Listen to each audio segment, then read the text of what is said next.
Hey everyone, I'm Jeremy.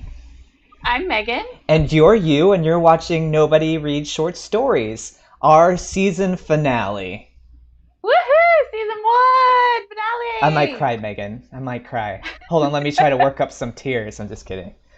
So, if you don't know who we are two people who went to Carnegie Mellon together. We were friends. We decided to move out to LA, and now we're doing this show, and you're here with us.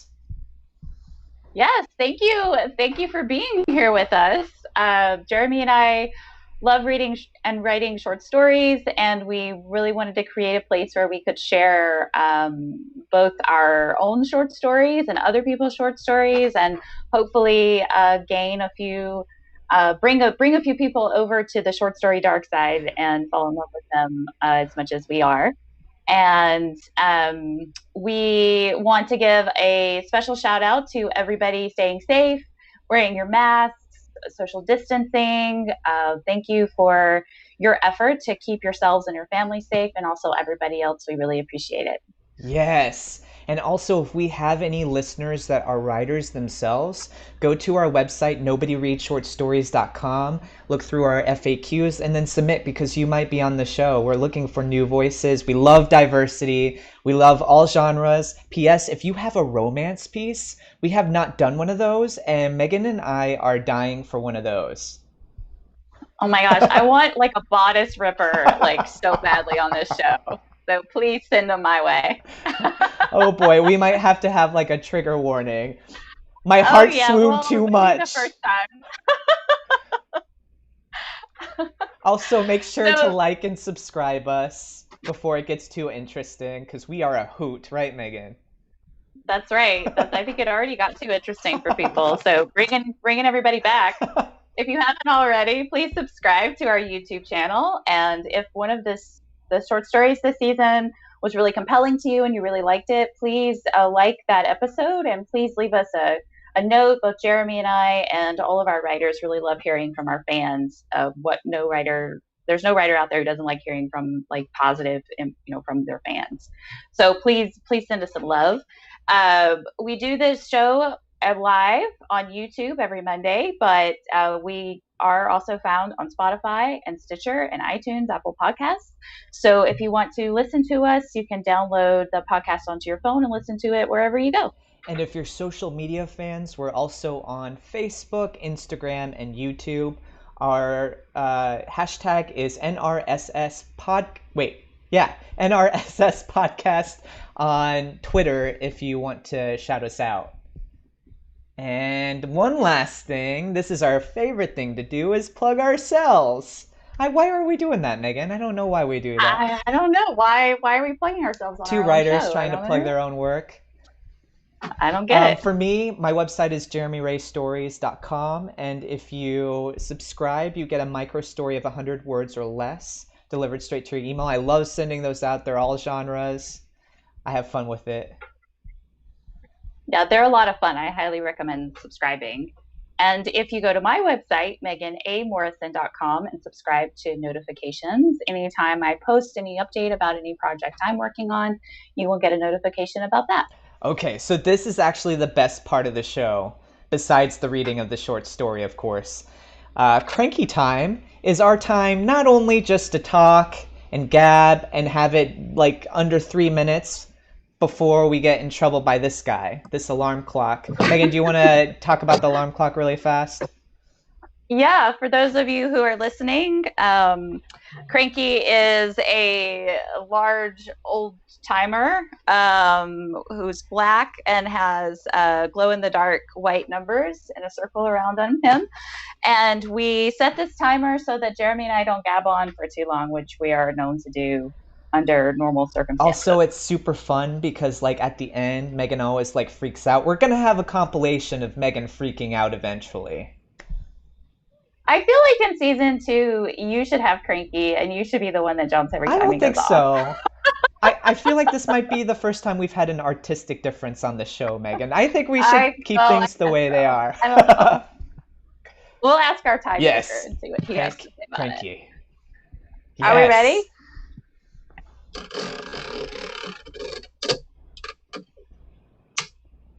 All right. So this week, I just finished this wonderful book called Nosferatu by Joe Hill. If you aren't familiar with Joe Hill, he is the author of novels such as Horns and Lock and Key, and is the son of Stephen King. But I feel like he has artistic merit of his own right, and continuously puts out these really wonderful stories. And Nosferatu is this wonderful novel. It's a big guy. It's like over 750 pages, but it's well worth it. It's the story of this young girl who gets tangled up with this maniacal man named Charlie Manx, who wants to steal little children and take them to a place called Christmas Land. And it's heartbreaking and it's heartfelt and it's imaginative and it's horrific and it's terrifying, all wrapped into one. Two things that I really love about it is that the main character, Vic McQueen, is this 100% badass, but she's also very complex and she has a lot of heart and she has a lot of love and she shows a lot of emotion.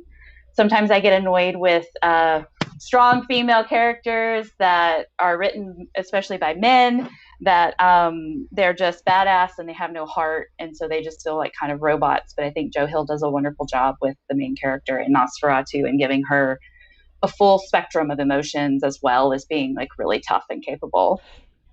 And So is it does it have like any vampire moments in it? Am I just like so it's kind of vampire adjacent in that the main bad guy Charlie Manx sucks the life out of the children, and ugh. that's where he gets his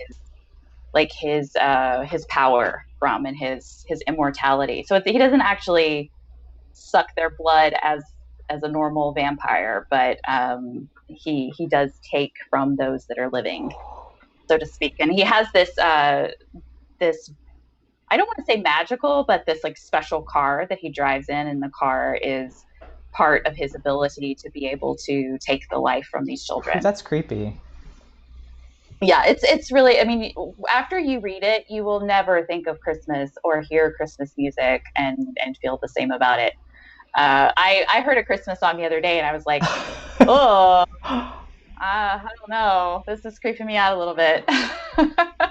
But it has a lot of heart to it. I mean, even though it is built in this very like terrifying world, it is very it is the story of a mother searching for her son and trying to get her son back at the very heart of it. And it's very Is it compelling. a horror? Yes, it's a horror, but it just has a lot of heart. A horror with heart. Well, I talked it all over again. That was hilarious. That wasn't your best scare. All right, so now we're going on with the show. So this is not our first time with this author. This is Megan's piece, Megan Morrison, the lady right here. This piece is very different from her prior piece, In the Blood. Let me find the synopsis. Okay, are you ready? This is how different this piece is.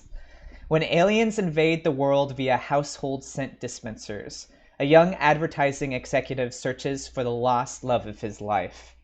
It's not a heartwarming story, let me tell you. Megan? Plug In by Megan Morrison. An unidentified flying object the size of a 747 sliced through cornfields in Wisconsin last night, slinging scorched farm equipment and sizzling corn stalks across 50 miles of prairie. Maureen holds up her phone so I can see the pictures of the wreckage as I usher her into my luxurious apartment. My hand on the small of her back, my fingertips tingling with the my tingling fingertips detecting the bridge of lacy thong beneath her silky black dress. Gary, listen to this, she says to me, a little breathless, once we're inside and I dim the recessed lighting. This is exactly what I was talking about at dinner. A 747, I ask. Interesting. I push one button on the screen in the wall and fill the room with the smooth voice of Marvin Gaye. Maureen's dark eyes glow a metallic white in the light of her phone as she devours the article. She is crazy about conspiracies. So am I. I am conspiring right now to get Maureen out of her little black dress. Not a 747, something the size of a 747, she says. They don't say what it actually is. Don't they not? How do they not know what it is? Don't you think that's weird, Gary? What I find weird is that Maureen seems impervious to my seduction. Marvin's voice is flourless chocolate tort. My mouth is watering listening to him, and Maureen only has eyes for what's inside her phone. I regroup while pouring the Malbec from a decanter. I paid a guy $50 to come to my apartment a half hour ago and oxygenate the wine. I embrace a challenge. Maureen doesn't make it easy, she makes it worth it. Very weird, I echo, handing her a glass. She glances up at me through her dark lashes as she takes the wine. I shiver in her gaze. Maureen and I work together at Advertisers Anonymous, a large advertising firm in the city. And by work together, I mean we are a symbiotic duo that, in any meeting or presentation, finishes each other's sentences with little to no preparation. People gawk at us in action and then applaud when we are done. Our synergy is electric. We're the team with all the little inside jokes that make everyone else in the room uncomfortable. Read jealous. Maureen and I love the power of advertising. We are gods, really, manipulators of reality, exploiting consumer fears and stoking their insecurities. We provide them with a version of their lives they weren't sure existed until we show it to them in our campaigns. In our version of life, the one thing they need to feel confident and successful is the thing we want them to buy. It's quite perfect, really. We plant the craving in their brains and then reinforce it across all the surfaces their eyes already land on every day: billboards, TV screens, online articles and videos, and of course, social media. Advertising is not about selling a product, it's about selling a new reality and completely erasing the old one. I'd never met a woman before who got it, but Maureen gets it. She gets me. Her first day on the job, she slinked right past my colleagues, Hunter and Lennon, their sleeve tattoos peeking out from their corduroy blazers, and headed straight to me, Gary, who prefers a tailored suit and inkless yet tastefully toned biceps.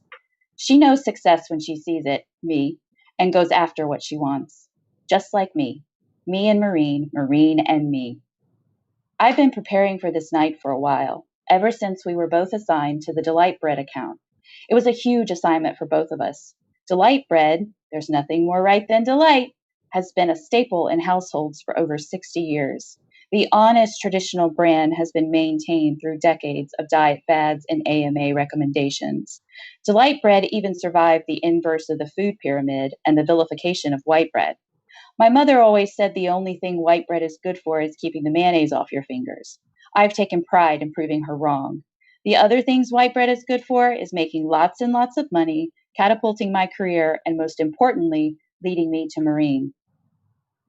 Before working for Advertisers Anonymous, Maureen worked in kids' snack packs, and I came to the company having just completed a campaign for individually packaged apple slices. We were like two comets barreling toward each other in space. I shudder thinking how she could have paired up with Lennon, who plays acoustic guitar once a week at a regular open mic night and brews his own beer. There's no way to spin that story into anything but lame. What if there is a spike in Delight Bread's price? Maureen asked, finally lifting her head up from her phone and the article about the cornfields, her brow furrowing. Although somewhat annoying in my present situation, her dedication to our work is intoxicating. I only had one drink with dinner, but I am intoxicated by Maureen. Delight Bread is doing fantastic, I say. It has our brilliant minds on the job. But Delight Bread is 67% high fructose corn syrup, Maureen says, her voice full of panic. She suddenly tenses. If this much of the corn crop has been damaged and the price goes up, sales will go down. Marty will take us off the account. I look at the wax dripping off the candles. Marvin sings the last verse of Midnight Lady. If he goes into sexual healing before we are making out, it will kill the mood altogether. Sexual healing is not a lead-in song. It's the soundtrack to the main event. I take Maureen's now trembling hand in mine. I can't go back to snack packs, Gary, she says, pouting and causing my heart to swoon. I know you don't agree, but I think household products is the next step. Anything else is regression. Household products. Ugh, the bane of my existence. Stinky, smelly, nasally acoustic household products marketed to disillusioned parents juggling a full-time job and full-time kids. People who believe as long as their house is clean and smells like unidentifiable artificial scents, their lives aren't miserable and unsatisfying. The household products division is where synergy, strategy, and imagination go to die. I don't want Maureen anywhere near household products. I would never see her if she went there. We'd grow distant. Our psychic connection would dim. Unacceptable. Maureen downs her glass of wine and turns a stricken face to me. I can't go back to my old job, Gary. There's nothing sexy about snack packs. Don't be vexed, I say, in a croon melodic with Marvin. You aren't going anywhere. Lennon said something to me today, she says, casually. Lennon. I scowl on the inside. Oh, yeah? I say on the outside, hoping the cringe in my voice isn't too apparent. He said Marty is looking for someone to head up the scent simulation division of household scent simulation? There's no hiding the disgust now. I take a sip of wine to steady myself. Maureen, Jewel, you wouldn't sell yourself so short. But if the cornfield's scent simulation is a dead end, you might as well start doing campaigns for diapers. Maureen cuts her eyes at me, and for a moment I think I might have gone too far. Lennon, insufferable hipster that he is right. Marty is looking for someone to head up the scent simulation division of household products. In fact, Lennon came to me just this afternoon and asked me if I wanted on the campaign for the new scents, Fresh Beauty Breeze and Seashell Garden. He forced me to listen to his research. How many households have artificial scent dispensers already? How regularly they replace them? Which scents men like versus women? It was like nails on a chalkboard. He also gave me a huge bag of samples. I gagged just thinking about them. My office will probably smell like a gas station bathroom come Monday. I am firmly rooted in the food products division within the company. It's one step closer to a sports drink and then a celebrity endorsement campaign. Eventually, I'll make the big move to PR and brand management and completely rewrite the present. The household products division is a backtrack. I won't make that move, not even for Maureen. On my couch, Maureen sighs and her initial worry flows out of her. She listens to the music as though for the first time. Marvin Gaye? Maureen's eyes twinkle, teasing. She sits up and leans toward me. A little obvious, don't you think, Gary? I reach out, feeling bold, and playfully caress a dress strap off one shoulder. There's no shame if it works, I say. It's something the two of us say together. One of our many private jokes. She laughs. I kiss her, and a giant wave of fire walks through me. But instead of dying, I am reborn. I am a man whom Maureen would let kiss, and I am worthy of this privilege. And if I am a man who is worthy, then I am a man who is capable, intelligent, competent, because Maureen would not tolerate less. I am more. I am the most anyone has ever been. I move my kisses to her neck, my tongue tingling from the sweet salt of her skin. She smells like heaven, soft and comforting and primal. I am in a fog, the fog of Maureen. I will the fog to never lift. Now, though, the fog is slightly warm. I feel a little warm. I think my tongue is burning, stinging and burning. Against my will, I pull back, repressing a gag that comes out as a cough. Maureen tenses. Are you okay, Gary? She asks. The burning goes down my throat. I cough and cough and cough again. There is a new scent in my mouth, thick and artificial. Sometimes I have sensitivities to fragrances. A coworker's perfume might trigger migraine, but it's usually the cheap stuff that I react to, not the high-end, complex, and delicate fragrance Maureen wears. I've seen the bottle, and it's endorsed by a very well-known and powerful actress. Maureen hands me the glass of wine. Before I take a sip, I match the taste in my mouth to a cloying vanilla scent wafting off Maureen. Vanilla? Really, Maureen? It must be her lotion. It's her lotion, that's all. It's just her lotion that I'm having an intense allergic reaction to. It's okay. My tongue might be swelling, but it's okay. Marvin's aphrodisiac voice circles around us. Sexual healing. It feels like glass in my ears. Maureen is at least 3 feet from me. In a desperate act that feels ugly, I reach for her. Come here, I say, but it comes out as a jarble of, She sympathetically puts a hand on my shoulder.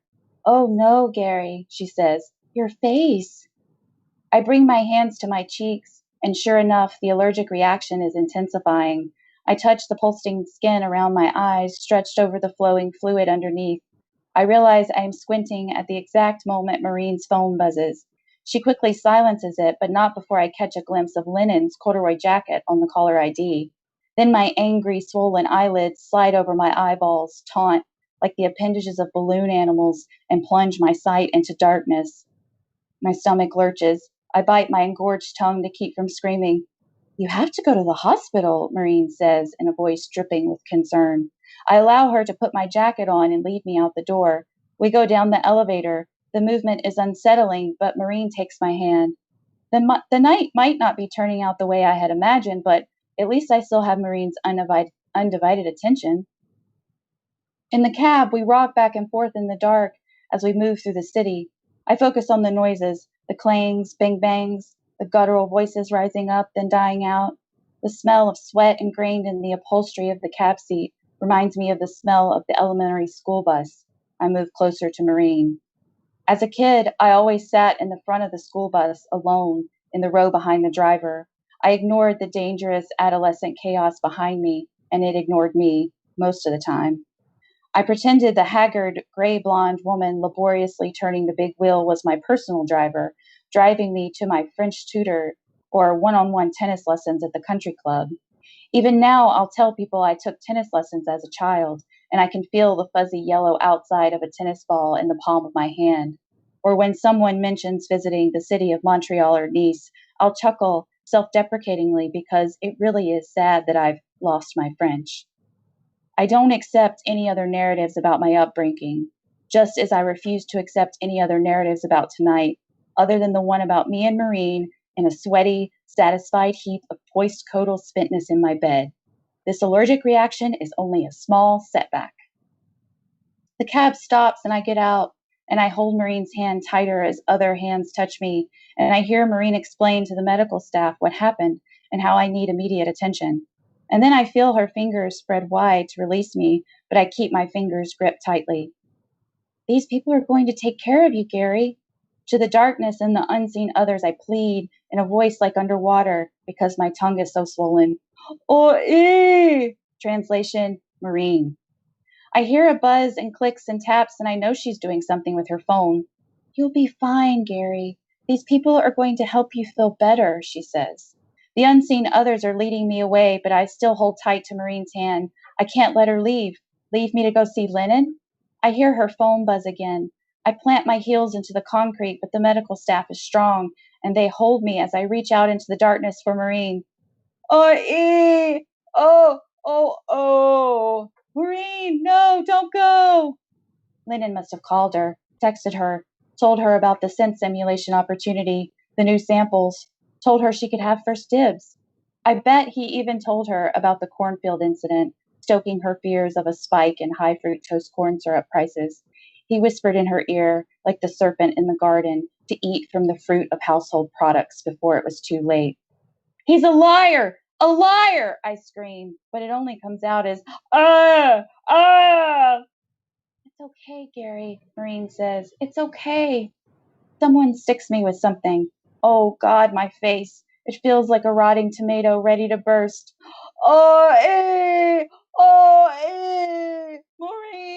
Maureen! I squeeze Marine's hand until the darkness behind my eyes becomes as black as the misery in my heart. I don't know I passed out until I awake. I'm in a hospital room on a higher up floor. There's indirect sunlight coming through the windows. The last time I was awake, recognizing light was not something I could do.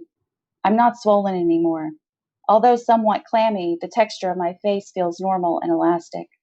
I feel a brief moment of relief, but then the memory of last night sweeps over me. Marine.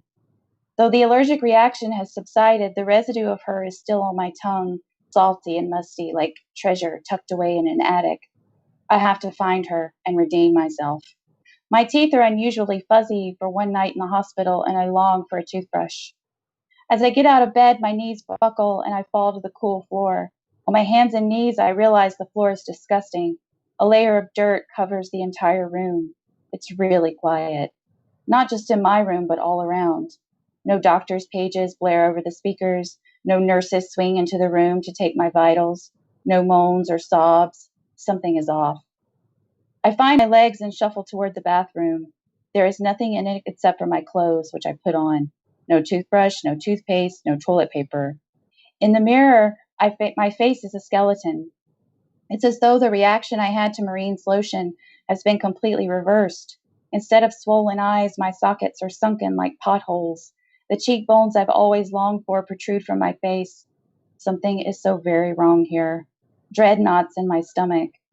This is the way an apocalyptic TV show begins, or a movie based on a horror novel. I'd roll my eyes at the cliche of it all if it wasn't so real. I open the door of the hospital room and look both ways down the dark, deserted hallway. In a plastic sleeve outside the door, I find my chart. Date of entrance to the hospital is 7/7, July 7th. There's a bunch of gibberish doctor's handwriting. I can't make out any of it. But what causes me to throw the chart across the hall like it's a cobra is not the doctor's illegible diagnosis, but the numbers scribbled alongside it. 7/8, 7/9, 7/10, 7/11, 7/12, etc., all the way up to 8/8, August 8th. I've been in the hospital for at least a month. I peek back into the empty hospital room. There's a vase of dead flowers beside the bed that I didn't notice before. The card reads, "Wish you a speedy recovery. Hope to see you in the office again soon. Lennon." Ugh, nothing for Marine. She feels so far from me at this moment. I conjure her, or at least attempt to, but our psychic connection is quiet. I smack my mouth to revive her scent, but even that is gone. I'm contemplating crawling back into the hospital bed when I see a fast food drink cup sitting on the nightstand. I pick it up, and yes, there is Marine's lipstick, a beautiful shade of crimson against the white plastic of the straw. My heart races. I must find Marine. I hear someone outside in the hall, so I walk back out of the room. It's a nurse in scrubs and booties carrying a long black stick in her hand. When she sees me, she stops. I can barely see her face in the shadow of the hallway. It's now that I realize there is no electricity. The nurse tentatively resumes her walk toward me. She holds out the stick, and I hear the buzz coming from the end. It's a taser. She's walking toward me with a taser. "Wait, no, stop," I say, backing up. At the sound of my voice, the nurse halts. She's an older woman with thin strands of wrinkles threading through the soft skin of her face like a 200-count top sheet. Although her look is impassive, I know she's scrutinizing me. "Please, can you tell me what's going on?" I ask. Clang, clang, clang. Loud metal against metal suddenly begins grinding from somewhere nearby, too nearby. "They've moved all the feverish to the second floor." The nurse shines a flashlight in my face. "Recite your ABCs," she demands. "Excuse me?" "Do it," she says without raising her voice. Marine says "do it" to me sometimes, in a voice somewhat solicitous. There is nothing solicitous in this woman's voice. If I don't comply, she will kill me. Now that she is close, I see a revolver tucked into the waistband of her pants. A, B, C, D, E, F, G. She loses interest around LMNOP. There's another metal clash, and she dismisses me, continuing down the hall, slowly and on guard, her taser held high. "When you go outside, use this," she says, and tosses a large black rubber gas mask back at me. "There's a bonfire tonight in the square. You don't want to breathe the smoke." I don't know what any of this means, but I think better of calling after her. I hurry down the hall in the other direction and find the stairwell and jump the steps 3 and 4 at a time. My legs buckle in the beginning, but I adapt. Then I hear other noises. Layered under the metal grating sound is a vibration radiating from the walls, and mixed with a weird, slippery sound like marbles in water. I am unnerved, so I pick up my pace, avoiding the trash strewn in the stairwell, IV stands, clothes, paper-thin masks, and vinyl gloves in colors clear blue and purple. On the next landing, I noticed the second floor plaque beside the door leading into the hospital. "They moved all the feverish to the second floor." That's what the taser lady had said. The noise amplifies as I move hesitantly toward the door. It's like rocks and saliva and teeth grinding against each other.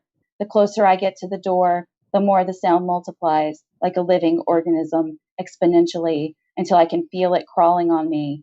Bang! Something slams against the door and I run. This isn't real life. In real life, nurses don't carry guns, and there aren't feverish on the second floor, and Marine isn't out of reach. I come to the street level door, put on the rubber gas mask the nurse gave me, and push. The door jams, and I have to slam my body against it several times.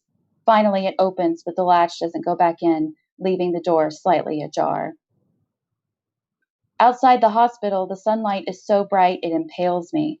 After being in the dim hospital for so long, everything I look at assaults my eyes. In between the buildings, which lord over me like giant blocks rising out of the street, the sky pulses a hyper blue.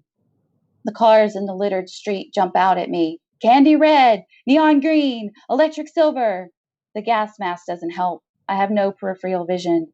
My only line of sight is through the two eye holes, creating a limited tunnel vision. It's disorienting, like being in a first-person video game, walking through a cave and anxiously anticipating whatever grotesque enemy will appear.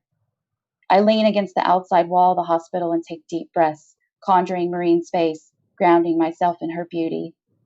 When I open my eyes again, I'm staring up at a giant billboard advertising none other than Delight Bread. It's a nice, wholesome campaign. A lot of comforting blues and greens in a nature scene of a family camping beside a lake, everyone smiling in their puffy jackets. When Lennon first saw the mock-up for the campaign, with the handsome dad in a red shirt stirring the pot on the fire, and pleasant mom and two kids helping out, he'd scoffed. Look like any family you know in real life? Lennon asked me, cynicism dripping in his voice. Yes, I told him, puffing out my chest. My family. Lennon stared at me for a long time, so long it made me uncomfortable. Really? He asked finally. This was your childhood? Lucky you. I once had a memory of a childhood full of empty cabinets, but now those cabinets are full of Delight Bread. Yes, I had answered. Lucky me. My rubber gas mask is getting hot and foggy and digs painfully into my face. I'm about to pull it off when I see a body, or at least the shadow of one, floating in front of my tunnel vision. But it's not floating at all. It's a person walking down the street. Then another and another. Then a crowd hustles by in silence without so much as a glance toward me. They step in line beside and behind one another. Everyone's clothes are dirty and ragged, their hair matted under their heavy gas masks. Now that my eyes have adjusted to the light, I realize it's not afternoon at all, but dusk. The sun sets and the colors ricochet off the windows of the tall city buildings in brilliant oranges and reds and yellows. I fall in with the crowd and follow everyone through a large city park, wondering where we are going. And I see it, a bonfire, or what will be a bonfire once it is lit. It must be at least 15 feet tall and only getting taller. Everyone around me has a bag, and they empty the contents onto the fire stand. A woman about 30 has two bags, and when she turns them upside down, small colored packets and vials fall out. I recognize them as the packets and vials used in household scent dispensers. They look exactly like the samples Lennon gave me. There must be thousands of them. What could possibly be the point of burning all those scent packets? I shouldn't have come here. This feels dangerous, and I have to find Marine. More and more people join the crowd, packing the park. I wiggle through the bodies, but I am the only one moving away from the bonfire pit. Hey! A man to my left grabs my arm. Where are you going? He stares at me through his gas mask. The words are jarbled, but I can still make them out. There are dark sunspots on his wrinkled forearms. He holds up his bag and repeats, Where's your offering? His fingers dig into my arm, yanking me close. We are now nose to nose like rubber insects. You a sympathizer? The man growls at me. I don't know what a sympathizer is, but I know I don't want to be one. No, I say, I already put my offering in the pit. I can't tell if he believes me, but he drops my arm. Sneaky alien bastards, he says, putting their evil into the scent things. I bet those damn things are in 1 in every 10 households. When Lennon had offered me the spot on the scent simulation team, he'd given me the research, and I'd read it because I'm a curious person, and it's best to know what your enemies are up to. Before I think better of it, I say, 1 in 4. Scent dispensers are in 1 in 4 households. You got a problem? The man bows up to me. No, I say, backing up and looking around for help. No one else pays any attention. They stare straight ahead at the center of the park, where people are still throwing their offerings into the pit. He grabs me by the throat this time. You better watch yourself, Mr. 1 in 4. His threats are muffled echoes in the chamber of his mask. Let me hear your ABCs. I stumble through my recitation, and the man doesn't let go of my throat until I'm all the way at Z. Then he falls back into the crowd. I'm more confused than ever. What is happening? The energy of the crowd is electric, almost surging, pulsing. The day is spent, and the shadows on the street grow longer and darker. In the dying light, it's harder to distinguish each person individually. They blend together like ants on an anthill, becoming one ominous, shuffling blob. I have to get out of here. I push against the crowd, but they are unrelenting. I am the salmon trying to jump upstream, and they are the powerful waters barreling down upon me.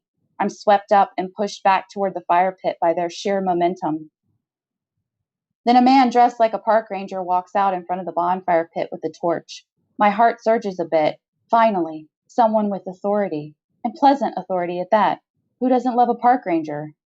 The man tips up the brim of his tan hat so everyone can see his reassuring face. He's not wearing a mask. Thank you all for gathering here tonight and bringing your contributions. We've now been fighting the aliens for over 60 days. Every day we learn more about them and get closer to finding their weaknesses. You all know how insidious and ghastly they are, how they've taken something we once found innocuous and comforting, nice smells in our homes, and now use them as vehicles to spread their disease. I know you are tired and you just want things to go back to normal, but the only way we can return to our peaceful existence is to continue the work we've been doing. Continue with the offerings, gathering the scent packets by any means necessary, even if it is unpleasant. With each bonfire and with each cleansing, which will happen again tonight at the hospital, we are one step closer to reclaiming our country and our planet for mankind. Before the crowd's roar can amplify, another voice drives through the air. Murderers! Loud and angry, it rings out from the back of the crowd. Hundreds of gas-masked rubber heads turn in the same direction. A woman runs toward the park ranger. When she is right in front of him, she opens her palm to reveal a scent vial. She pulls her arm back to throw it into the park ranger's face. But before she can do so, 5 people from the crowd tackle the woman and pull her off into one of the dark alleys. It's not the aliens! She screams. You are the murderers! You are... Her voice is extinguished. The crowd murmurs from the interruption, but silences when the park ranger raises his hand. Do not feel sadness for that woman. Do not be fooled by how human she seems. She is infected with the alien disease, and in order to save ourselves and others from a similar fate, we must continue our vigilance. The ranger puts on his gas mask and lights the torch. To preserving peace and harmony. The park ranger levels his torch and sets the pile on fire. It catches fairly quickly, and everyone in the crowd cheers and stomps their feet. The sound reverberates off the buildings surrounding the park like an avalanche. The light of the flames bounce off the eye holes of the gas mask. The 5 people who tackled the woman come out of the valley, but the woman herself does not. It's okay. It's okay. There is still order. That woman wanted disorder, and the crowd and park ranger stopped her. That's a good thing, right? Now I'm shaking, and I'm going to suffocate in my gas mask. Maureen, I must find Maureen. The crowd starts to disperse. I look around. Maureen could be anywhere in the sea of masks, but something tells me she's not. Above us, the models in the Delight Bread ad continue to smile in the firelight. There's only one other place I can think to go. The floor-to-ceiling windows on the ground floor of Advertisers Anonymous are completely smashed in when I arrive. I don't even have to walk through the door. The guard's desk is empty. I take the stairs up to the 8th floor. I saw the woman being dragged away. I heard the words aliens and murderers. What happened to the world while I was asleep in the hospital? What happened to Maureen? When I swing the door to the 8th floor wide, I see only a dark row of cubicles. I go immediately to Maureen's office. Maureen is a workaholic just like me. The office is where she feels most like herself. I know this is where she'll be because it's the place I would be if our roles were reversed. As I step through the door of her office, my heart flutters and I am disappointed to find it empty. Everything is as it was. Her favorite campaigns on the wall, her mini fridge, her delicate teacup. She doesn't drink coffee. I brush my fingertips across the lip of the cup. Oh, Maureen. Gary? The voice behind me is shaky and full of disbelief. I spin around to find Lennon. Or at least I think it's Lennon. A body wearing Lennon's blazer is standing before me wearing a motorcycle helmet and holding up a crowbar. A, B, C, D, E, F, G. I start the repetition slowly, but Lennon cuts me off. Stop it with the ABCs, he says. That's just arbitrary nonsense. He slips off the helmet and confirms he is indeed himself.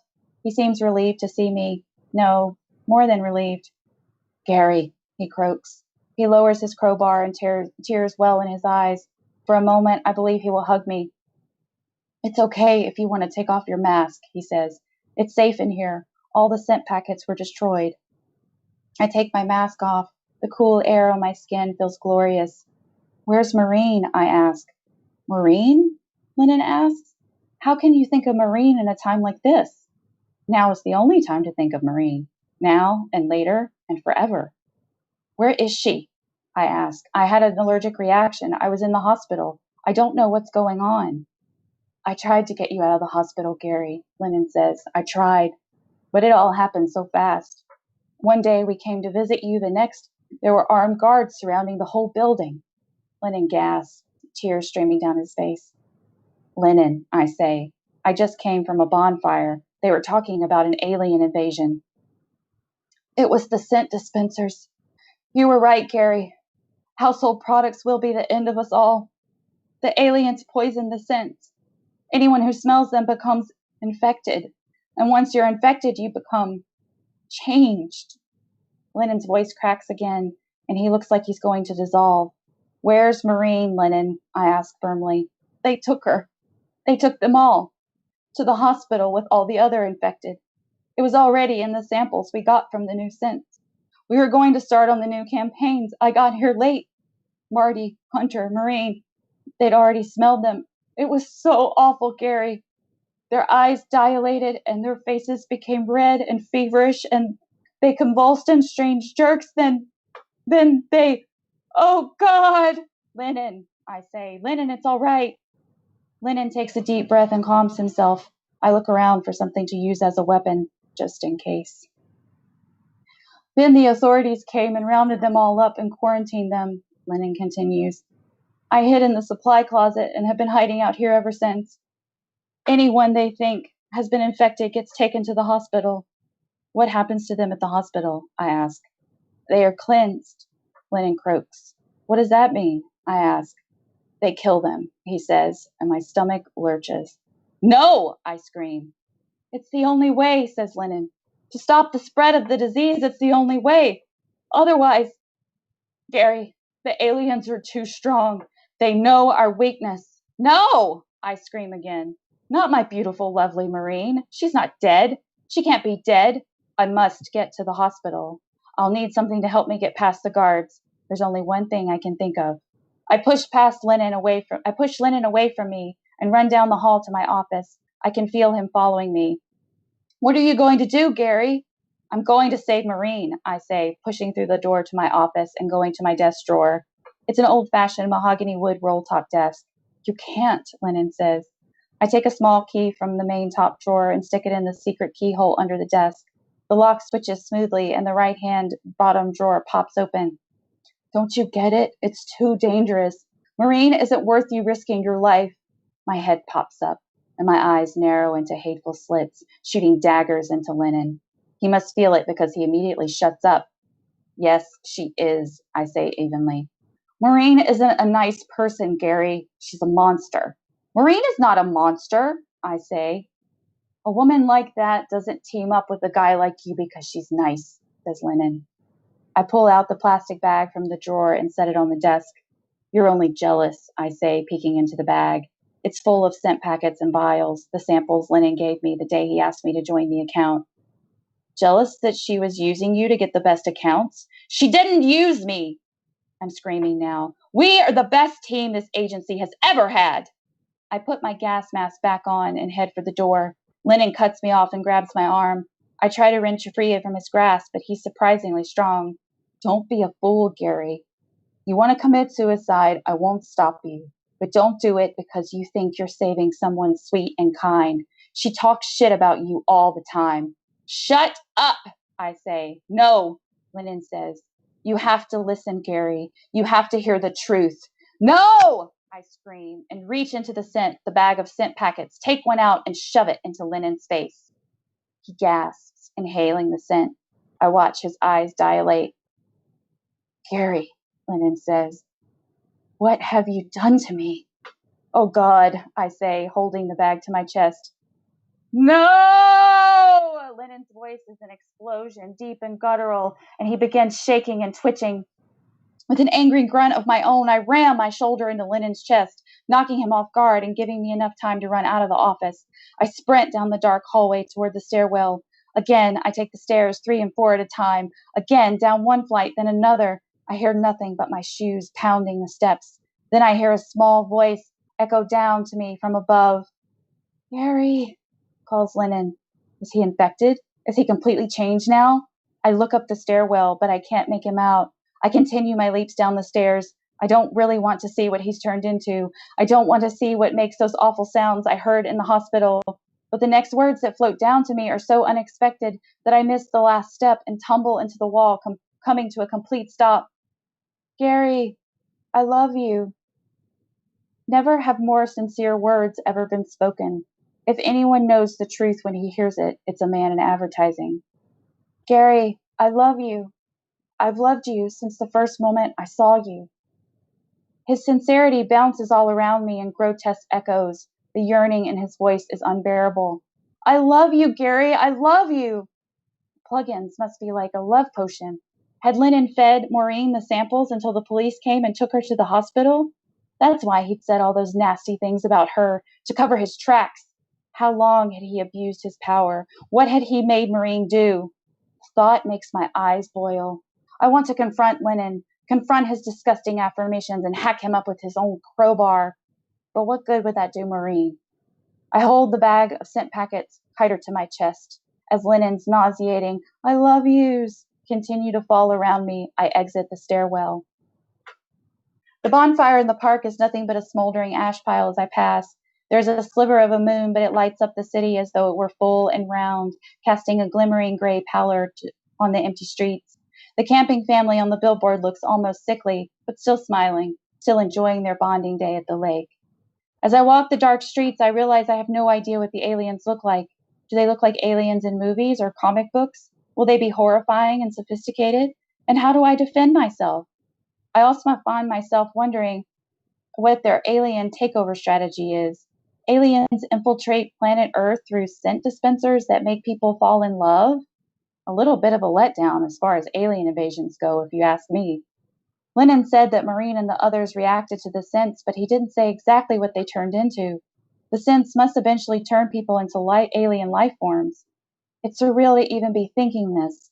Surreal, but also essential if I'm to succeed at finding and saving Maureen. Back at the hospital, I count 25 heavily armed soldiers all decked out in black, including gas masks. The only people around who don't carry semi-automatic weapons are medical personnel who carry the long taser sticks like the nurse I encountered after I first woke up. Large black military vehicles roll in and out of a checkpoint gate near the entrance. A loud horn blares and everyone heads to the front of the hospital. I head for the back entrance where I left the door slightly ajar. There's no one around, and I easily slip back into the building. The door slams behind me, and I plummet into darkness. Up the stairs again.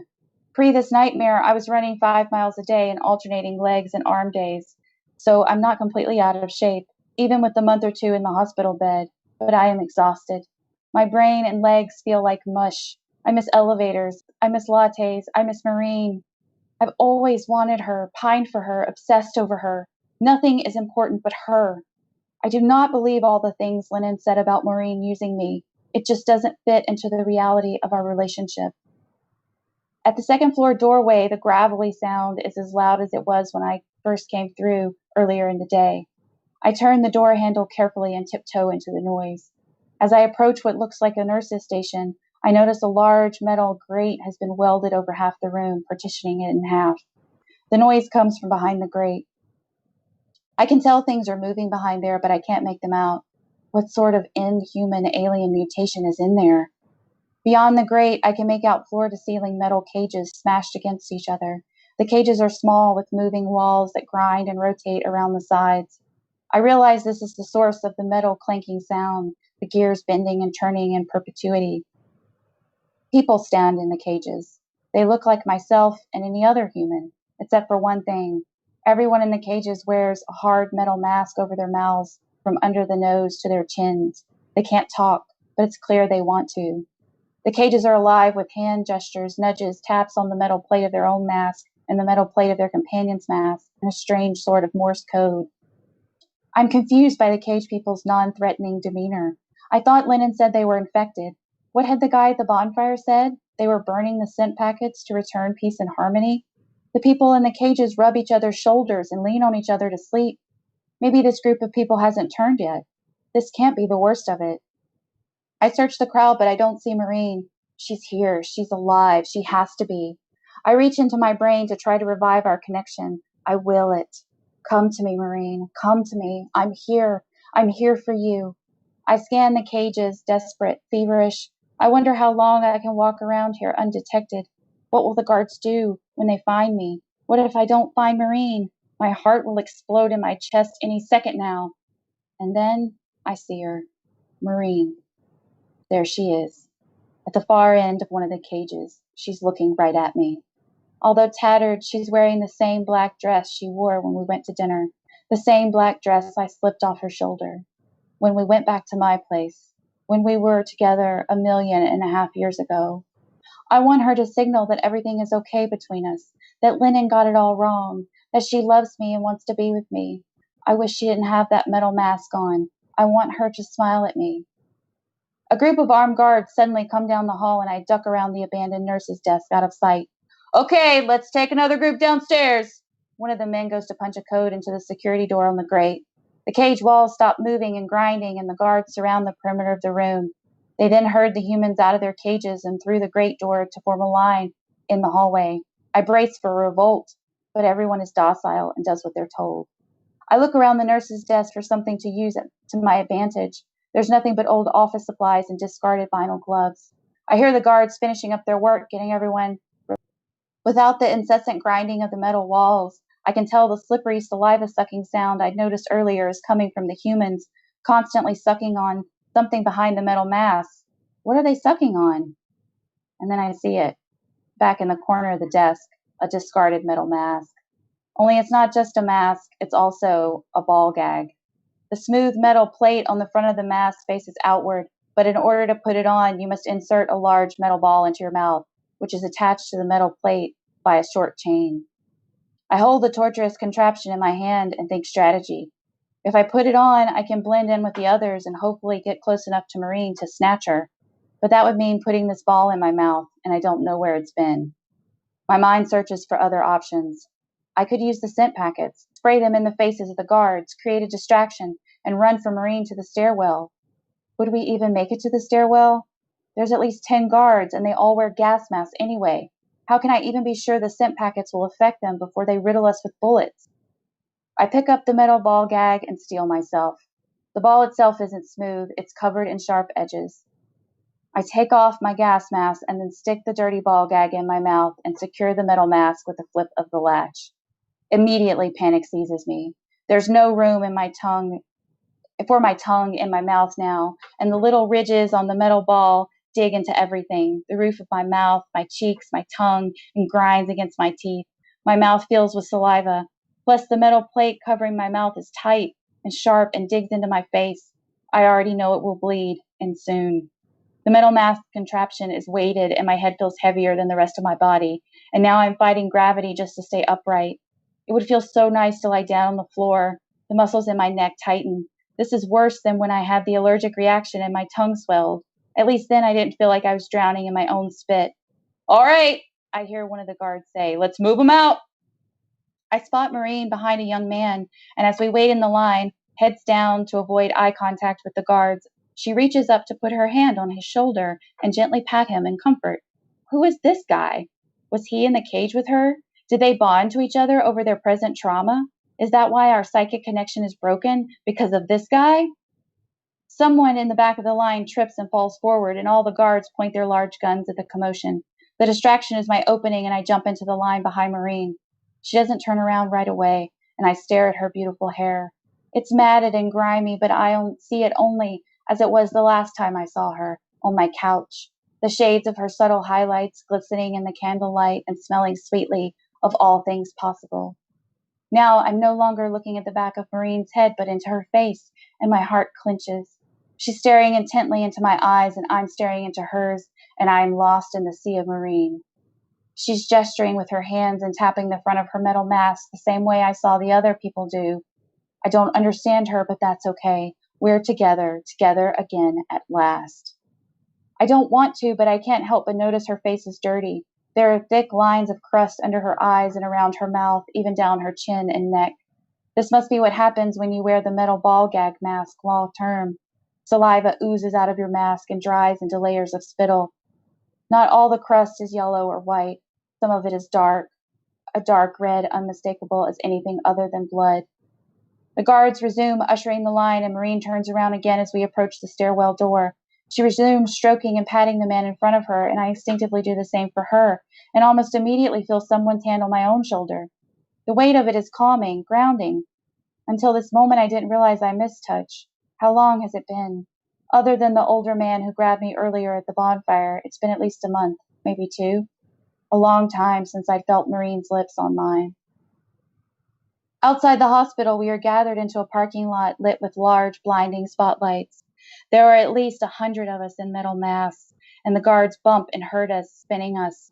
My head swims from the movement and the weight of metal on my face. I grab Marine's hand tighter, the tightest I can. She squeezes my hand back, and we are no longer 2 people, but 1 person being molded together, comforting each other, loving each other. Our symbiotic connection has been revived.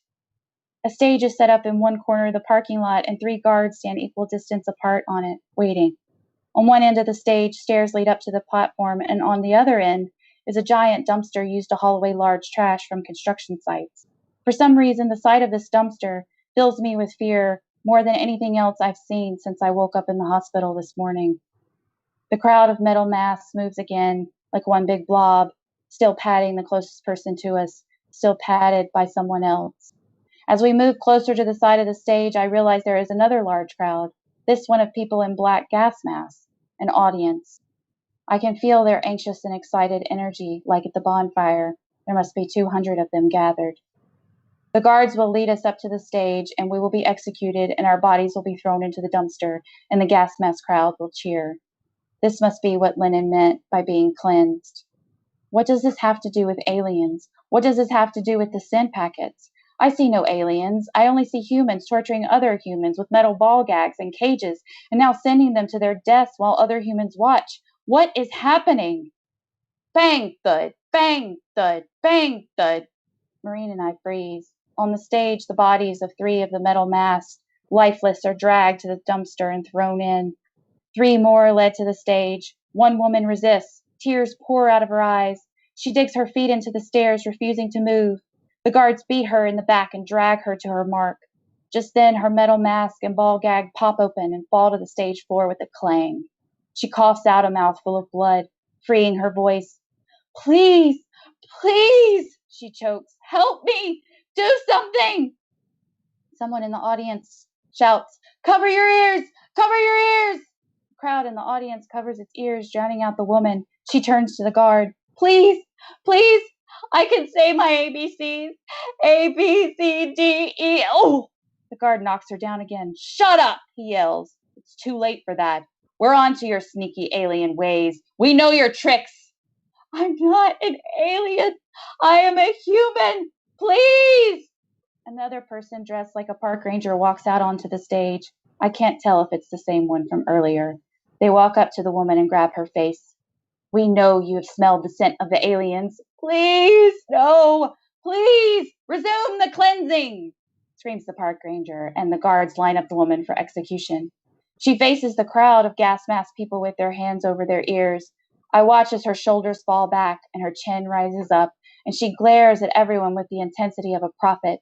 Then when she speaks, her voice is clear and pervasive. We will destroy ourselves. We will bang, thud, bang, thud, bang, thud. The bodies once again go into the dumpster. Intellectually, I know this is a harrowing sight to watch, and I understand I will be traumatized by what I'm seeing. But in the moment, my brain can only make a list of the facts happening. 3 people stand up on the stage, 3 guns fire, 3 bodies fall, 3 thunks hit the dumpster. Then Maureen and I shuffle closer to our turn on the stage. 3 stand, 3 shoot, 3 thud, 3 thunk. I turn my heavy head to the watching crowd. Some of the people in the audience, I notice now, aren't wearing their masks properly. Instead of fitting the rubber fully around their chin, they've cocked it to the side so they can breathe the night air directly into their mouths. I scan the crowd again. I spot people who've actually slid the entire gas mask onto their heads so the filtered knobs stick up like menacing ears. People rub their chins where the thick rubber masks have dug into their flesh. I see more and more people have pulled the gas masks off, and they hang useless around their necks. This isn't like at the bonfire, where everyone was afraid of being infected by the smoke of the burning scents. I absently finger the scent packets and vials in my pocket. Bang, thud, bang, thud, bang, thud. I squeeze Maureen's hand to get her attention, and she turns to stare at me. I mumble to her, not sure if she can hear me. I have a plan. Go with it. She stares back at me, unafraid. Do it, her eyes say. I release her hand to slip several of the scent packets from my pocket into hers, and both of us, armed, break line from the condemned metal mask wearers and charge toward the audience. Bang, thud, bang, thud, bang, thud.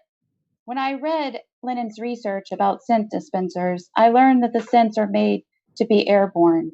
The goal is to infiltrate your nasal cavities and to keep the scent smelling strong for 14 to 21 days. I use this to our advantage. The crowd doesn't know what's happening at first. Maureen squirts one woman right in her mouth, and she gasps, but stands silent for at least 3 seconds before she screams. I take a deep breath, then I rip open the scent packet in my hand and scatter them over at least 10 people, 3 of them with masks on top of their heads, their faces exposed. The chaos comes in waves, but it comes in full force. Bang, thud, bang, thud, bang, thud. The crowd erupts in horror and charges away from us, becoming a blob of gas masks in the same way we had been a blob of metal masks. Only they are blobbing away from the stage now. Maureen and I charge through the crowd, now trying to avoid the war. War between whom and over what, I'm still not sure, but chaos is winning. Even the other metal maskers are fighting now. The roar of fear is deafening, like a freight train, like a rocket, like the sound of the atmosphere shattering. At first, I think I'm drowning out the executions of the stage, but then I realize they've stopped altogether. I grab hold of Maureen's hand, pulling her away, and don't look back. Several blocks away behind a dumpster, I sit Maureen down and gasp for air, hoping I didn't inhale any of the scent myself. You can still hear the din of the carnage at the hospital. We're not entirely safe, but I need to get these masks off of us before we go any further. Maureen is as docile as a child, staring at me wide-eyed. I fiddle with her mask. The latch is rusted from the constant moisture of her spit and blood. I can't get it loose. Maureen reaches into her pocket and pulls out a half-empty vial of scented oil. Use it as a lubricant, she says to me with her eyes. I take the vial, but hesitate. There's no way to use the oil without smelling it. What will happen to me? What if Maureen really is an alien, and this was her plan all along to get me to join her? Would that be so bad? Being an alien doesn't seem so awful. It's the lunatic humans who are killing everyone. What have the aliens done to humans to warrant all this torture and murder? How can this be justified? Maureen pleads with me more with her eyes, and I swoon as though this has not been the absolute most horrifying day of my life. Maureen, beautiful, beautiful Maureen. I empty the oil onto my fingers and work it in the latch of her metal mask. The scent, a mixture of sweet floral and synthetic sandalwood, bites at my nose like wasp stings. I feel flushed and feverish, and I feel my eyes dilating. For a second, I'm worried I'll have another allergic reaction, but then the latch lets go, and the metal ball falls out of Maureen's mouth in a puddle of blood and spit, and, I think, a tooth. She coughs and coughs. While I wait for her to recover, to embrace me, I can't help but jerk and twitch, just like Lennon did. Gary, she says, her voice like silk. It takes me a moment to realize there are tears rolling down my cheeks, and I struggle with my own mask, rubbing more of the oil to release the latch. Maureen helps me, and then it is my turn, to vomit red slime full of bits of skin from the inside of my cheeks. I take Marine's hand. I found her. She's here and I'm here, and even though the world we knew is annihilated, we still have each other. Gary, she says again. I wait for the sentiments. Will she shower me with declarations in the same way Lennon did? Will I do the same for her? I feel warm and twitchy, but I don't feel like I'm changing, at least not on a biological level necessary to become an alien. My mouth and neck ache from the ball gag, and my nose burns from the scented oil. But mostly I ache for Marine to say all the things we knew and felt but never expressed. Gary, she says again, and this time I notice a little tang in her voice. Yes, I ask. You make me sick, Gary, Marine says. What? Looking at you makes me sick to my stomach. Look at my face. She frowns and squints her eyes. I can't stop making this face. I don't, I start. It's as though her tongue is a whip that slashes my soul with every word. You were so easy to manipulate, she says. So easy to persuade. It was boring how easy it was, which made me hate you even more. I am hot and devastated and confused. Then I remember Lennon showering his love for me down the stairwell, the woman on the stage right before she was murdered. We will destroy ourselves. I looked down at the vial of scented oil in my hand. The aliens knew how to make us monsters, but it had nothing to do with turning our bodies vulgar and repulsive or turning our teeth to razor-sharp edges. How clever these aliens are. Why start a war with a race when you can just have them destroy themselves? The aliens had done their research on us. They knew the one thing we cannot handle, the one thing we're afraid of the most, the truth. There's a scent dispenser in 1 in 4 households, so they pumped it into us using the already established chains of distribution. Clever aliens, indeed. I hate your wine. I hate your tailored suits. I hate your apartment. Marine goes on. When I cut my eyes back at her, she rolls her jaw around, luxuriating in the freedom from the ball gag. I hate your advertising copy. It is trite and uninspired. She smiles at me. It's the most beautiful smile in all the universe. I hate your left ear. I hate your right ear. This cannot stand. This is unacceptable. Marine and me and Marine. This is not the way that narrative plays out. Not after everything we've been through together. I think about refitting her with the metal ball gag mask, but I know she'll still be thinking everything she can't say. I try to conjure comforting images of tennis lessons and French tutors, but I only see myself sitting in my childhood living room watching TV, and the room getting darker and darker as the sun sets and no one comes home to turn on the lights, to cook dinner, to send me to bed. I hate you, Gary, Marine says again. I see myself wrap my hands around Marine's beautiful throat and squeeze. I squeeze the soft insides of her neck until I feel cartilage and tendon crack and blood stop pulsing, until she can no longer say her hideous truths. I'm sitting next to Marine's lifeless body. Oh God, beautiful Marine, beautiful, wonderful, lovely Marine. I am an ugly, ugly man. I dig deep into my brain, searching for the lies, for the rewrite, anything to make this not be what it is. But my head is clear, completely devoid of its ability to see anything but what is real. The weight of reality is heavier than the metal ball gag mask. It pulls me down into the earth with a force much greater than gravity. My heart explodes inside my throat, and a deep, guttural scream detonates from my soul. I scratch at Marine's body, pulling it into my lap and holding it tight. With my nose still burning from the scented oil truth serum, and Marine's last, I hate you, echoing in my ears, I rock back and forth and say, I hate myself too. The end. Megan, that was wonderful. Oh, thank you, Jeremy. You're so good at writing. Who would have thought? Thank you. Woo! That was a lot of words. It was a lot of words, but a lot of good words. What was the inspiration behind this piece? That's a very good question. Originally, I wanted, so I personally have a lot of chemical sensitivities and have trouble with things like perfumes and fragrances and pesticides, etc. And I really wanted to write stories, a series of stories about people who had sensitivities as well, and have that sensitivity save them in some kind of way. And so the idea came up originally of this man who was experiencing an alien invasion, but he wasn't invaded because he has an allergic reaction to the scent. So that was sort of the original impetus of the story. And then I also really liked the idea of writing a story about an alien invasion that was very quiet and that wasn't like Independence Day with like big spaceships, coming into the atmosphere and everybody freaking out and these cool sophisticated aliens. And then once I got into Gary's head, I just really liked his voice and I liked his obsession with Marine, and I just kind of ran with it. Yeah, Gary's an interesting character. He's very specific. Do you want to talk more about how it was like putting yourself in his shoes?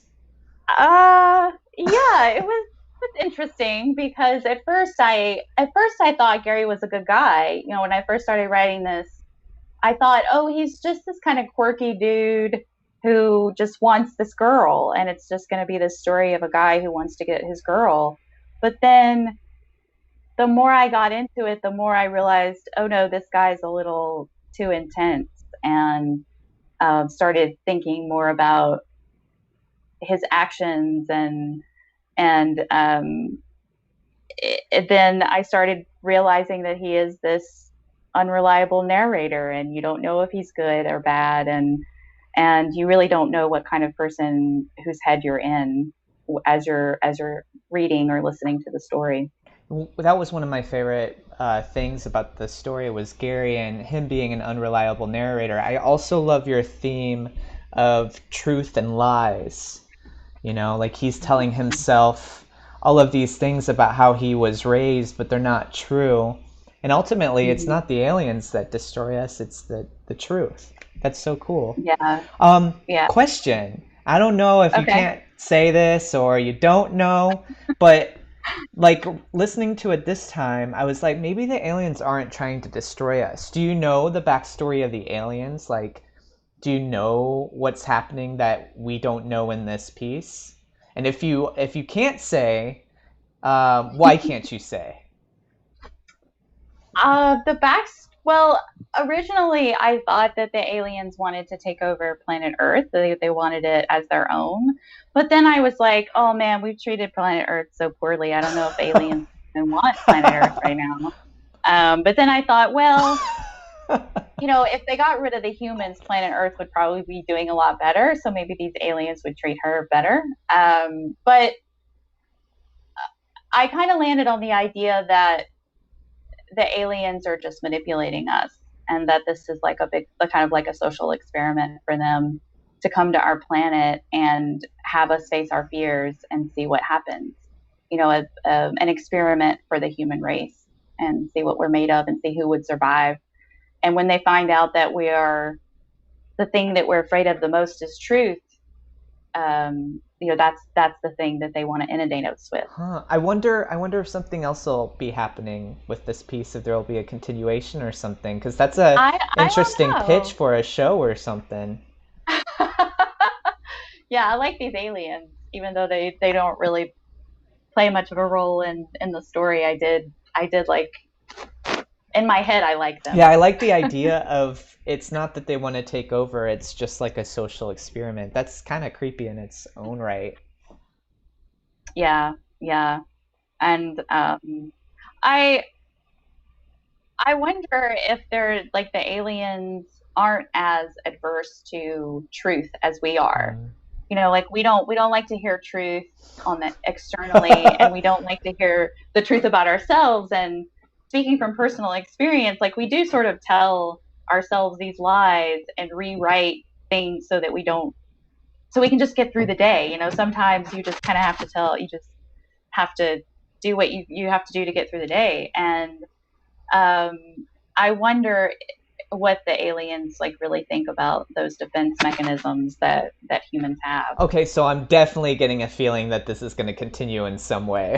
Well, now that you have me talking about it, I'm like, man, you're right. I do like these aliens. These aliens are really interesting. I mean, Gary, poor Marine, she's gone, and I don't know what happens to Gary. So Oh, the ending. I think you suck. Like this whole time, he's going for it, and then Marine, with her honesty, she gets herself killed. Well, I guess they both had a part in that. Yeah. Well, but it's not her fault. It's not her fault. It's not her fault. Yeah, but I also wanted to explore the idea of, as you mentioned, this idea of the lies that we tell ourselves, and truth and lies, and I think particularly when it comes to being in love or being infatuated with someone, there's all kinds of lies that we tell ourselves, and we make up relationships in our head that might not actually be the actual relationship we're in all the time. That's never happened to me, ever. This is just the story of how that can get out of control. That's wonderful. What was the most difficult thing to write about? Like, what was a challenge in this piece for you? Oh, the ending was really difficult for me. It really bummed me out. I didn't want Gary to kill Marine. I wanted him to have a change of heart, or not a change of heart, but just kind of realize that he needed to evolve. And if he wanted to be with Marine, that he would have to accept that she doesn't like him. But that wasn't being true to his character and true to where he was when he found out that she truly does hate him and everything, that however she's been manipulating him. So it was one of those writer moments where your writer brain wants to do one thing, and your character is like, and the story is like, no, this is the thing that's best serves the story, and you have to serve the story. Yeah, I've had those moments too, where you write something and people are like, why can't it be a happy ending? And you're like, it just, can we talk about this? Like, I'm curious from your perspective, like, how do you decide what the ending is? I'm just curious because we've never spoken about that.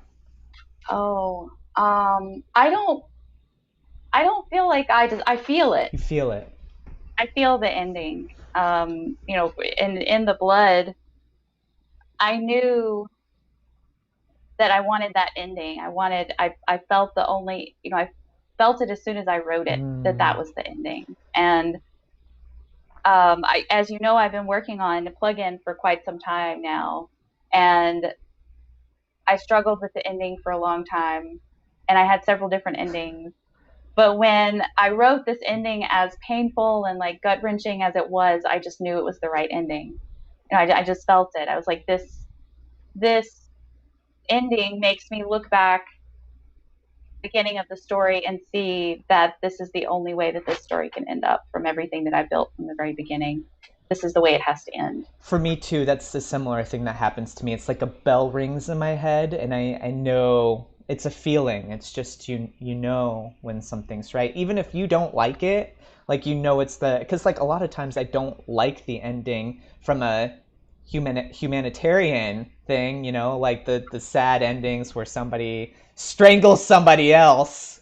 But yeah, great interview, Megan. High five on your story. High five on the reading. Thank you. High five on the season finale. Oh my gosh, I am just so excited. I can't believe that we made it through the first season. This is like such a wonderful accomplishment. And we want to thank everybody who has been loyally tuning in every week. And if you're a new listener, thank you for tuning in to the season finale. And we want to thank everybody who's been supporting us. We also want to give a super special shout out to our third partner, Mark, who is the man that makes all of this happen with our sound and makes sure that Jeremy and I sound good and look good. And honestly, if it weren't for Mark, Jeremy and I would still be like we wouldn't be here right now because we'd still be like reading through Podcasting for Dummies like idiots. You want to know something hilarious, guys? We are talking about him right now, and he has no idea. He's behind the screen, and he's just doing like this. Like, he had no idea that Megan was shouting him out and everything. But it's so true. That's hilarious. Listen, we had how to podcast books, and Megan and I, we were so desperately looking through it. I think we almost started praying. Like, there is no way, this show would not be here if it wasn't for Mark. He's not going to get in front of here. So let's describe him. He's got really nice eyes. He's got a man bun. He's got great arms. Oh my God, his arms are huge. And he's just a lovely, lovely human being. He's a great person. So thank you, Mark. Thank you, Mark. I think of us, sometimes I think of us as like this three-headed Hydra, and Mark is like the biggest one who's kind of like, you know, puppeting us. It's funny. But we're nice Hydra. Yeah, it's a good triangle. Like, it's funny because sometimes I'll be like, that's not how this is going to go. And then Mark and Megan are like, well, that's actually, we agree that you're wrong. And I'm like, ah. So it's good that we balance each other out. There's always somebody that's like, no, this is actually the right way. It's a good balance. Yeah. We work very well together. And also Mark designed our opening music. And I also want to give a quick shout out to my dad who wrote our outro song. Nobody Reads Short Stories, the song. So thank you, Daddy. And Jeremy, you want to tell everybody what's coming up? The second season? Yeah. Okay. So we're going to have a second season if all goes well. We're going to have technology updates, hopefully to make the sound better, because I know sometimes like something is a cliffhanger and then like it gets all garbled. So hopefully we'll fix all that. Listeners, if you have somebody that you know that's a good writer, and I'm saying good writer, don't give us Auntie May sending us a story that we don't understand, but we are really looking for diverse stories. Send it to our website. We would love to be able to have somebody who's been listening to the show actually do their story on the show. We're also, and this isn't for sure, but we might have authors actually doing their own reads, which is kind of exciting. Yes, hopefully, we're hoping between season 1 and season 2, we'll be able to do a technology upgrade, and we'll be able to have another stream on the podcast so we can bring the writers in and have them be able to read their own work instead of you guys having to listen to Jeremy and I every week. Although, Megan, last week was really good with those English voices. I don't think we've been given enough props for those awesome English accents that we did last week. They were pretty awesome. Yeah, like that was one of the pluses was your English accents last week from the people that have watched it. Also, we are going on hiatus. Is that right? Is that the right way to say hiatus? Oh, I'm such a dumb writer. I don't know how to use words. So we're going on hiatus, but we are still going to be doing Cranky Talks. So you can still tune in same time every week and get Cranky going off, us talking about the authors and like freaking Megan out. And then Mark wants us to let you know, like he's pointing at me right now, I'm in big trouble if I don't mention this, that we are going to be having, we're going to be eventually selling like gear, like for the show. Nobody Reads Short Stories merchandise. Yeah. To help offset some of the costs of the technology uploads. And then we also have a couple of groups that we want to, literacy groups and groups that support getting literature into the hands of kids. And so we want to be able to make a donation to them as well. Yeah, so we'll keep you all updated. Part of our Cranky Talk will probably be talking about that, like what's happening with the show, books we're reading. Absolutely. So during the hiatus, you can still come and join us every Monday night at 6 or 9 on the East Coast and hear us talk about whatever books we're reading. And we will give you updates on everything that we're working on leading up to season 2 and let you know how everything is evolving. And once again, we just want to say thank you guys so much for all of your support. And thank you for being story lovers. Thank you, guys. See you next week on Cranky.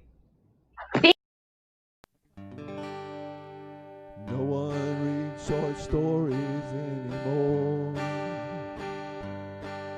I really don't know what they're written for. Go write a short story and throw it out the door. 'Cause no one reads short stories, funny, sad, or gory.